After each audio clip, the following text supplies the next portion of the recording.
जय हिंद दोस्तों इस पर से जनवरी की पेंशन फाइनल हो चुकी है। मैसेजेज आ चुके हैं, कब आएगी, कितनी आएगी, क्या क्या आ रहा है, वीडियो में आगे डिस्कस करूंगा। इसमें क्या सावधान आपको रहने की जरूरत है, सारा आगे डिस्कस करूंगा। लेकिन उससे पहले दोस्तों 8वें पे कमीशन के बारे में एक ऐसा कैलकुलेटर आपको दिखाने जा रहा हूं जिसने कर दी है बल्ले बल्ले। जी हाँ दोस्तों, आपको कईयों को पता भी नहीं होगा इसके बारे में, लेकिन मैं आपको बताता हूं।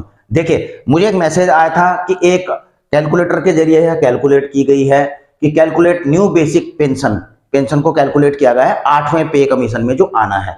अब इसको जो है किस प्रकार से कैलकुलेट किया गया है, जो फिटमेंट फैक्टर है सारा एडजस्ट किया गया है, आप देख रहे हैं। तो एक एग्जांपल दिया गया है कि जब इन्होंने कैलकुलेट किया तो इस प्रकार का आया कि आपकी बेसिक पेंशन इतनी बढ़ेगी और डीए आपको ऐसा मिलेगा। लेकिन इसको मैं क्लेरिफाई करूंगा दोस्तों, इस चीज का ध्यान रखना। आपको बहुत अच्छा मैं बोलूंगा कि एक ज्ञान मिलने जा रहा है इस वीडियो में, आप आगे देखना।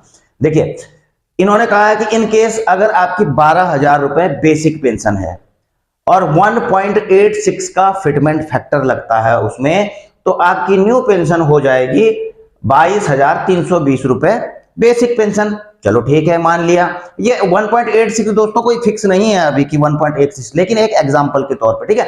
अब कैलकुलेट डीए, अब इसमें जो डीए करते हैं, हालांकि डीआर होता है पेंशनर्स के लिए, तो डीआर को अगर जो कैलकुलेट किया गया इन योर केस 22,320 रुपए इनकी बेसिक हो गई और 0.53 यानी कि जो 53% अब आपका डीए चल रहा है तो वो निकलता है ये, यानी कि इस बेसिक का 53% निकाला।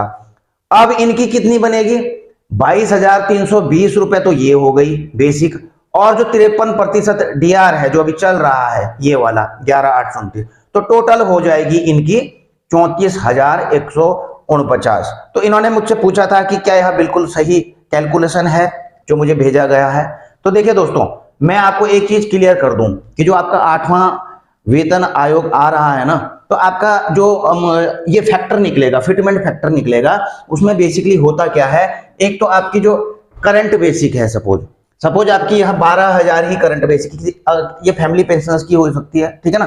तो बेसिकली क्या होती है 20,000, 21,000, 25,000, जो भी आपकी करंट बेसिक होगी उसका मान होता है 1। समझ गए बात को। उसके बाद होता है दोस्तों जो आपको डीए और डीआर का रेट उस समय चल रहा होता है, जैसे कि जनवरी 2026 में तकरीबन 62% पर यह आपका डीए और डीआर पहुंच जाएगा। एक आध पॉइंट ऊपर नीचे हो सकता है, तो 62% में मान करके चल रहा हूं। तो ये जो है इसको माना जाता है 0.62। इन दोनों को दोस्तों जोड़ दिया जाता है, तो अगर इनको दोनों को जोड़ दिया जाता है 1 और जो उस समय का डीएडीआर है 0.62, तो यह हो जाता है दोस्तों 1.62। ये होता है दोस्तों फिटमेंट फैक्टर। लेकिन अब इससे तो कोई फायदा हुआ नहीं है, क्योंकि ये डीए और ये बेसिक और डीए मिलाकर के तो आपको मिल ही रहा था। लेकिन जो गवर्नमेंट क्या करती है, इसमें कुछ प्रतिशत इंक्रीज करती है पे कमीशन को लेकर के। एक तो ये हो गया, उसमें 20% कर सकती है, 30% कर सकती है, 35% करती है, वो गवर्नमेंट के ऊपर है दोस्तों।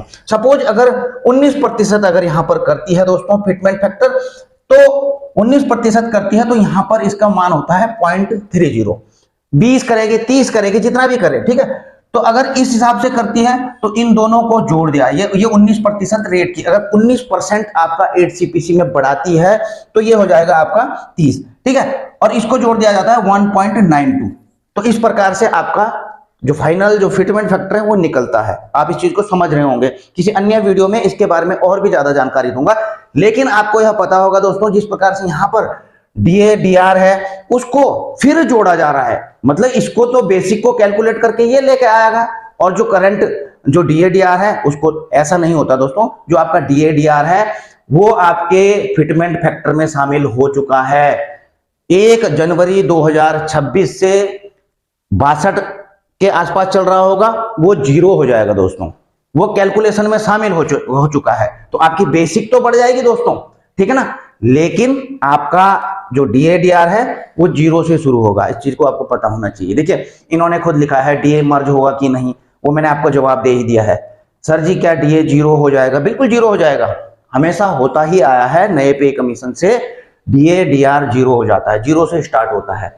अब कुछ क्वेश्चन भी आए थे कि फैमिली पेंशनर्स को 8वें पे कमीशन का फायदा मिलेगा। बिल्कुल मिलेगा। जो प्री मैच्योर रिटायरी हैं, क्या इनको भी 8वें पे कमीशन का लाभ मिलेगा? बिल्कुल मिलेगा दोस्तों। जो पे कमीशन है, सेंट्रल पे कमीशन, तो यह ऐसा है दोस्तों, कद्दू कटेगा तो सब में बटेगा। यह ओआरओपी की तरह नहीं है कि ओआरओपी में का जो कद्दू था उससे जो है पीएमआर को बाहर कर दिया गया, जो 1 जुलाई 2014 के बाद आए उनको तो बाहर कर दिया गया, लेकिन इसमें कुछ नहीं है दोस्तों। सेंट्रल पे कमीशन में कद्दू कटेगा तो सब में बटेगा, सबको सेम फिटमेंट फैक्टर लागू होगा, सबको मिलेगा, चाहे फैमिली पेंशनर्स हैं, पीएमआर हैं, चाहे सर्विस पेंशनर्स हैं। अब करते हैं पेंशन के मैसेज। आपको देखिए, आप देख रहे हैं रात को ही प्राप्त हो चुके हैं, किसी को अभी आ रहे होंगे, 11:15 बजे है प्राप्त हुआ था, सुबह जो है मेल भी प्राप्त हो रही है, आप इन चीजों को देख रहे हैं। तो दोस्तों कुछ लोगों के मैसेज नहीं भी आए होंगे, तो घबराने की ऐसी जरूरत नहीं है, लेकिन घबराने की जरूरत भी है जिनका मैसेज नहीं आया। क्यों, मैं आपको बताता हूं। इसमें मेन चीज क्या है, सबसे पहले तो आपकी जो पेंशन आ रही है, पहला पॉइंट 31 जनवरी को आ रही है, ठीक है, महीने का अंतिम वर्किंग डे है 31 जनवरी। दूसरा, जो उस पर डीआर लग करके आएगा वो 53% ही लग करके आएगा, ठीक है। तीसरा जो है, दिसंबर में जिनकी रुकी है दोस्तों, नवंबर में जिन्होंने लाइफ सर्टिफिकेट नहीं दिया था उनकी दिसंबर में पेंशन रुकी थी, अगर उन्होंने अपने लाइफ सर्टिफिकेट दे दिए हैं सही पेंशन डिसबर्सिंग एजेंसी को, स्पर्श को, तो इस महीने की पेंशन में उनकी पिछले बार की पेंशन भी आ जाएगी और इस बार की पेंशन भी आ जाएगी। अगला दोस्तों, दिसंबर में जिनके लाइफ सर्टिफिकेट के ड्यू आ रहे थे और उन्होंने, अगर किसी ने अपना लाइफ सर्टिफिकेट नहीं दिया होगा तो इस महीने उनकी पेंशन भी रुक जाएगी। इस चीज का दोस्तों ध्यान रहना, सावधान जरूर आप हमेशा अपना आइडेंटिफिकेशन स्टेटस चेक करते रहिए। आपको पता होना चाहिए कि आपका लाइफ सर्टिफिकेट का ड्यू किस महीने पड़ रहा है, अन्यथा आपकी पेंशन इस प्रकार से रुक भी सकती है कि आपने लाइफ सर्टिफिकेट ही नहीं दिया है, क्योंकि इस पास में आपको पता है सबके अलग अलग महीने हो चुके हैं। जिस महीने आपने दिया तो वो ड्यू भी उसी महीने अगले साल के लिए चला जाता है। पहले तो कॉमन महीना था नवंबर का, सबको पता रहता था, लेकिन अभी क्या होता है, जिस महीने देते हैं आप उस समय आपका ड्यू हो जाता है, इसलिए ध्यान नहीं रहता है कई पेंशनर्स को, इसलिए इस चीज का ध्यान जरूर रखें। बाकी दोस्तों आपकी क्या राय है आप कमेंट बॉक्स में जाकर के लिख सकते हैं। आपको भी मैसेज आए हैं, नहीं आए हैं? नहीं भी आए तो ऐसा घबराने की भी जरूरत नहीं कि नहीं आएगा। अगर आपका सब कुछ सही है, कुछ टेक्निकली प्रॉब्लम की वजह से भी मैसेजेस नहीं आते हैं, ऐसा कुछ नहीं है, ठीक है।